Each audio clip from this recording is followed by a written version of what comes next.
What's up, guys? Readiness Reviews here with you again, and this is the next installment in our Hunter's Lodge No.4 Enfield saga. The focus of this video will be restoring and repairing the wood of this rifle, which needed quite a bit of work. If you're not up to date on this restoration, I suggest you check out the video that I have linked above me right here to put this video into context for you, because we are going to dive right into the deep end on this one. Before we do so though, don't forget to give this video a thumbs up to help it out with the Google algorithm, and to subscribe to the channel to catch all of my future Milsurp firearm videos. Also, don't forget to drop me a comment, because I love reading those and engaging with you guys. Now let's roll up our sleeves, turn our hat around backwards, take it on over to the desk, and get to work. So after literally hours of cleaning, here we are, a nicely cleaned and ready to refinish 4-stock. You can tell that the grain is very rough in places, and it still has that black residue deep within the wood grain. I've taken out as much of that as I could with a heat gun, cycling between scrubbing with soap and water, a heat gun, and several applications of oven cleaner. This is what we've made it to, and it's looking a lot better than I thought it would, actually. Especially this side,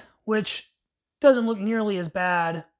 If you know what kind of wood this is, let me know down in the comments. It has these sort of swirly things in it. The grain structure itself seems to be fairly tight. It's not really as dark as I think walnut would be, and I've never seen birch to have those swirlies, but it's also not as light as I would expect beech wood to be. So I really have no idea what kind of wood this is, but we're going to do our best to fix it up regardless. This wood is most certainly not in perfect shape. You can especially tell here on the end, the wood was actually starting to decay some. I think that's some signs of rot. Where the wood grain is really rough and sort of worn away a little bit, you can tell some more of that in this lower portion of the stock here, a little bit more here, and down here on the other end.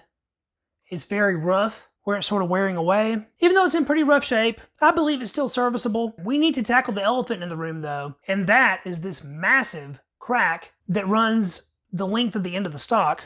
You can see it from the inside there as well.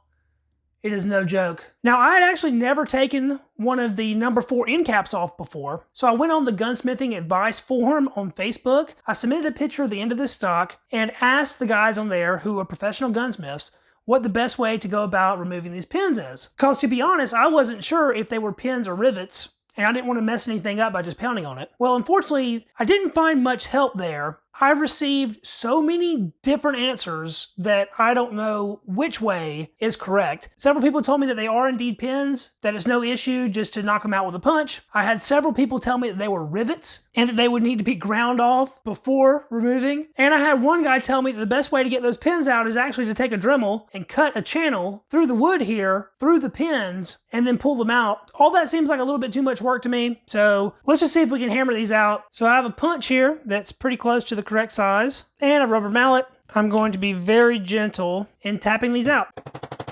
Oh yeah, that one is definitely moving on through. Well, now I finally have clarity. Those are just regular old pins, nothing special. That one just popped right out. These nose cap pins do have little special notched ends on them, so you have to be careful in what orientation you set them in the stock upon reinsertion, because those cutouts help to catch the front barrel band and lock it into place. Feels like the nose cap's on there pretty tight. I'm just very gently tapping the edge of it with my mallet to try to break it loose just a little bit. And there it is, moving just a slight bit. And this should be coming right off in short order now. Let's see if we can just pull that off. Oh yeah. Well, it needed to be cleaned under there anyway. It's rusty. You can see that rust and decay of metal. So I guess I'll be boiling and carding that one. And there's the end of our 4-stock.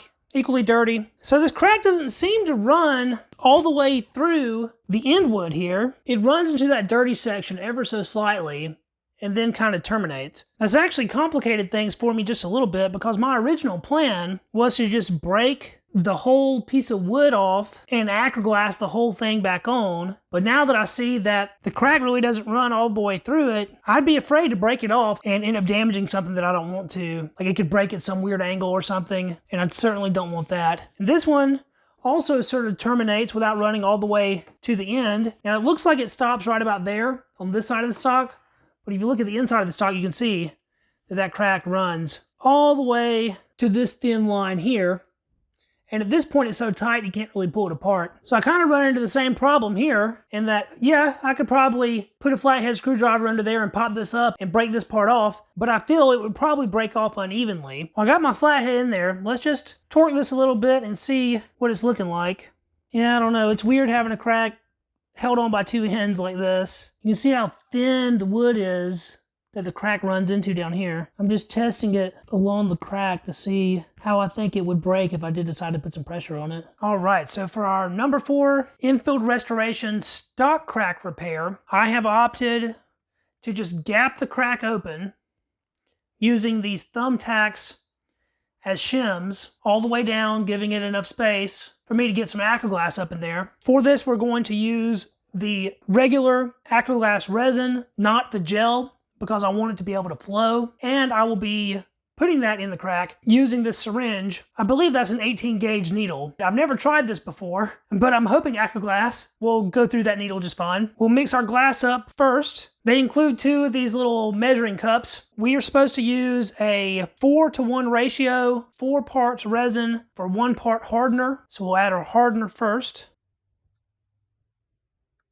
I do have paper towels and vinegar sitting on standby, just in case I have a little accident here with the Acraglas. I can clean it up fairly quickly and easily with that vinegar. And I'm going to add resin just shy of the 20 millimeter mark to give us our 4:1 ratio. And that looks like a proper 4:1 to me. I'm going to add a few drops of black dye to that. And stir that up. Once you start mixing this, you got about 15 minutes or so to work with it before it starts curing on you. So you got to work kind of fast. I've only ever used the Acraglas gel. This is my first time using the liquid Acraglas. And it is very thin, so I'm hopeful that it will work with my syringe just fine. And you can never over stir this. When you think you've stir it some more. I think that's pretty good. Fill our syringe up. I'm sure this will be a one-use deal with this syringe. Squeezing all the air out so we get a nice smooth application. You have to excuse the train. Normally I would cut the video when it's coming by, but in this situation I can't really do that. This is a new one on me, so I'm gonna do my best to film it. I'm just gonna apply some pressure to the thumbtack to open the gap up as much as I can get it open and just kind of let the Acraglas flow in there.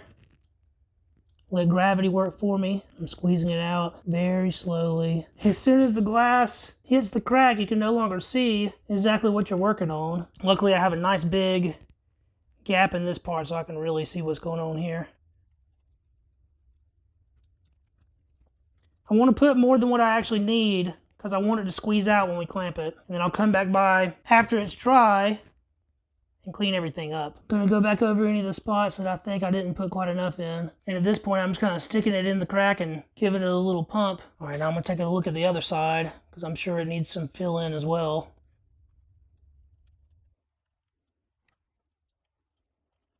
All right, that's about as good as I'm gonna get it. Go ahead and pull my tacks out here and put a couple drops where each one of the tacks were. It's already closing the crack up pretty quickly by removing my little shims there. All right, I'm not at all worried about the inside of the crack because that's really easy to clean up. The outside is a bit more important because that's the part that you actually see, but I'll clean that up after clamping. I'm gonna be using 4 clamps on this. I'm basically just setting them in place to start with, and then I'm gonna come back by and really squeeze them down tight. All right, now that I got them on there, we're gonna tighten them all down, and I'm getting a good deal of squeeze out, which is a good thing. That means that the Acraglas is filling in all of the crack. Now that that is securely clamped and it's squeezed out all that it's gonna squeeze out, I'm gonna get me just a paper towel with a little bit of white vinegar, and I'm gonna very lightly go over the outside of the crack in the places where I have the most mess at, because that'll be less work later when I'm trying to clean it all up. I took off the biggest drops where it was spilling off onto the table. The rest of the excess I'll be removing after it's hardened. It should pop right off fairly easily. Now that I got that clamped, we're gonna let it sit overnight, and we are back roughly 24 hours later. Of course, you don't have to let Acraglas cure for a full 24 hours, but I was doing this late at night, and so I was going to sleep afterwards anyway. I'll take these final 2 off. With luck, we won't be too badly stuck to the table. Oh yeah, it's stuck. Guess I'll really give it a good hard push here. And that just broke free. It only took off a little bit of the table finish with it, so that certainly could have been worse. Check out all that squeeze out This is going to need a good deal of cleanup work. Can't really tell much underneath all the Acraglas, but I'd have to imagine that that pretty well sealed the crack. As far as getting this off goes, I'm just going to take my chisel here and very gently start scraping it off until I get down to the wood. I'm sure this is going to require some amount of sanding so it looks okay, but I will go very light on that. I'm staying parallel to the wood, and it looks like in these flat parts at least, the Acraglas is just chipping off. This is going to be a very finely detailed and time-consuming task, so I won't bore you guys with too much of this. I'm basically going to go down the full length of this runoff and knock it all off with my chisel. Alright, so after cleaning it up with a chisel, this is what we're looking at. It's still a pretty thick seam where the crack was, but it seems like a fairly solid repair. Of course, we won't know for sure how it holds up until we put it under some recoil. Now, the inside doesn't look quite as decent as the outside. I do intend to continue cleaning this up a little bit, but I wasn't so worried about the aesthetics of the inside because no one's going to see that but me. You got to remember, I'm not a gunsmith and I'm not doing this for a customer, so it might not look the best, but I think it'll get the job done at least. I did manage to get that high standing rim of spill off all the way down the inside of the stock channel without too much trouble. I want to try to blend the outside just a little bit better though. So I'm going to do something that I'm generally completely against when it comes to Milsurp restoration, and that's utilize sandpaper. Now this is 400 grit, so this is going to take off very little material. I'm going to give this a shot first and see how it does. If it doesn't do anything, I might have to move to a coarser grit, but we'll start out with the 400 and see how that does. I'm just going to go right over that glue joint, all the way down, gently following the wood grain, making sure to go back and forth on either side of the crack as well to make sure everything blends properly. Yeah, that 400 grit did virtually nothing as far as taking wood off. It definitely defined the perimeters of the crack a little better. It's still not going to fool anyone. You know that there's a repair there, but it's not obvious to the extent that it was before. I still have some shiny bits of Acraglas, and I really want to get that shiny Acraglas this more matte black color because that blends with the wood a little bit better. So I'm going to continue working on this crack with that 400 until I get all those shiny bits a nice matte color. As for the inside, I'm going to do very little. This is a loose fitting stock anyway in my test fits. I was considering bedding this firearm altogether, and I might still do that in the future because I have a feeling that this stock, being in the kind of shape that it is, just really rough condition in general, is going to be a bit wobbly when I get it all back together. If that is the case, then I will go ahead and glass bed the whole thing. I'm going to go with a 100 grit here, and I'm not actually pressing down on the wood. I'm just running over the top of the Acraglas to kind of smooth it out a little bit on the inside of the stock channel here. And now that I hit it with some of the coarse, I'm going to go over it with some of the fine as well, just to take off any rough Acraglas edges. Again, I'm using extremely light pressure. I'm barely pressing down. I'm just trying to pick off the high spots, and that's it. You can see where these high spots here were reduced a fair amount. It's never going to look great, and it never was going to look great because this stock was literally in absolutely terrible shape. Viewers were telling me that I should chunk the whole thing in the garbage, that it's not worth the time to invest into it because you're never going to be able to do anything with it. It does appear to at least be usable, and that's good enough for me. I just want to make the rifle function and have it at least look correct. Now that we have the forestock squared away, it's time to figure out what we're going to do about the buttstock. This is the buttstock that came on the rifle. It is far beyond repair. It can't be restored. So we're going to be doing a complete replacement. Upon attempting to remove this buttstock from the rifle, I had to resort to sawing it in half to get to the stock bolt because there is a rock wedged up inside of the buttstock. You can see a little bit of light around it there that I could not get a screwdriver past to get down to the stock bolt. So with the way that this is all rounded over and pounded out, I mean, maybe it was used to pound fence posts into the ground or something and someone got a rock stuck in there, but we're going to be replacing this completely anyway. I'm leaning towards the wood for this rifle being beech. The reason that I say that is because this is a new old stock replacement rear handguard that is beech wood, and it has those same swirlies in it that our forestock had. The color of the wood is quite similar, and if you compare that here to the front handguard that came off of this rifle from Hunter's Lodge, they do look fairly similar. Although this does kind of resemble walnut to me as well, I just really don't know. Unfortunately, I couldn't find a beechwood buttstock. Best I could do for the money was a brand spanking new old stock birch buttstock. And man, is this thing pretty. However, it is a golden color, and so I don't know that it's going to match the other wood that great, but I don't really care because it's going to be a super solid replacement, and the price was right. Getting a stock like this that's never been fitted to a rifle before causes some problems. Even though the cutout looks just like this one, and it seems like it would fit right into the rifle, we most certainly have some fitting issues. When we go to put the buttstock into the rifle, it goes about that far, and that's as far as you can get it. I even tried tapping it with a hammer. The original slides right in there, no problem. So what we're going to have to do is take the dimensions of this socket piece that fits into the receiver of the rifle and bring it down to match the internal dimensions of the receiver. That is why I've held on to this to give me a reference for what size I should be looking for, knowing that this one fits. The actual round part of the stock ring on my calipers are coming in at 34.1 millimeters. If I do that same measurement on the new one, it's 35.8 millimeters. So I don't have to take off all that much. As far as the thickest part of the socket goes, which is this outside rim, that's coming in at 37.9 millimeters. And the new one is at 39.2 millimeters. I also have to check height here. On the new one, we got 36.5, and on the old one, 35.6. You want a tight fit with this, so it's not all floppy, but of course it has to be loose enough to actually insert into the rifle. We might have a little bit of problem with depth as well. The new one pokes out quite a bit further than the old one did, but I'm going to cross that bridge when we get to it. The first thing is going to be just sizing this down so it fits in the socket. So I have my little vise here to hold our work. I suppose there's several ways you could go about reducing this size. You could be really meticulous with a chisel and just take a little bit off until it fits. You could try to go over it with sandpaper and see if you can get it on that way. What I think I'm going to try is a combination of rasps and files. I don't think I'm going to need anything as aggressive as this rasp, so I'm going to start with a file and we'll go from there. But what I'm basically going to do is do my best to just go around this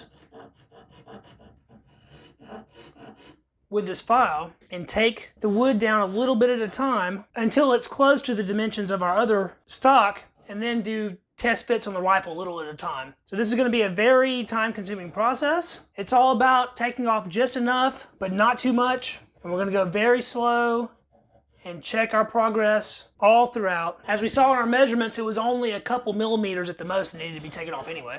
You can probably notice the color change where I've gone over it with the file. I've sort of been cycling through my files to find out which one I like best for this individual project, and I think it's this little triangular file because it's just the right size to get in there, and it's easy to keep it nice and square up against the buttstock. I'm gonna check our measurements again right quick. 38.8 mils. And if we measure this one in roughly the same place, looking at 38.1, even though we just measured it, I still will check it against the rifle to make sure that it's not yet fitting, and it feels like it's nowhere close. Back to filing we go.